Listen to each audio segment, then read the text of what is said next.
আপনাকে আল্লাহ তাআলা নিশ্চিতভাবে ক্ষমা করবেন। দোয়াটা পড়লেন মানে নিষ্পাপ হয়ে গেলেন, বাবু একদম মায়ের পেট থেকে বের হয়েছেন ওই রকম হয়ে যাবেন।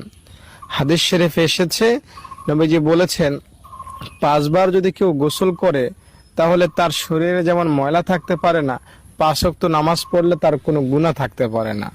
আরেকবার নবীজি একটা শুকনো ডাল ঝাড়লেন সাহাবীদের সামনে, সব পাতা একটা একটা করে পড়ে যাইতে লাগলো।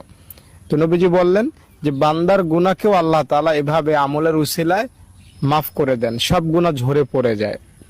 আর একটা হাদিসে পাওয়া যায় সুবহানাল্লাহ আলহামদুলিল্লাহ আল্লাহু আকবার কেউ যদি নামাজের পরে 33 বার পড়ে তো তার গুনাহ যদি সমুদ্রের ফেনা পরিমাণও হয় কোনো ব্যাপার না, আল্লাহ মাফ করে দেন। তো আল্লাহ তাআলা বান্দার গুনাহ কয়টা ওদিকে তাকান না, আল্লাহ তাআলা বান্দার দিকে তাকাইয়া বান্দাকে ক্ষমা করে দেন। আমি যে দোয়াটা আমি এখন আপনাকে বলবো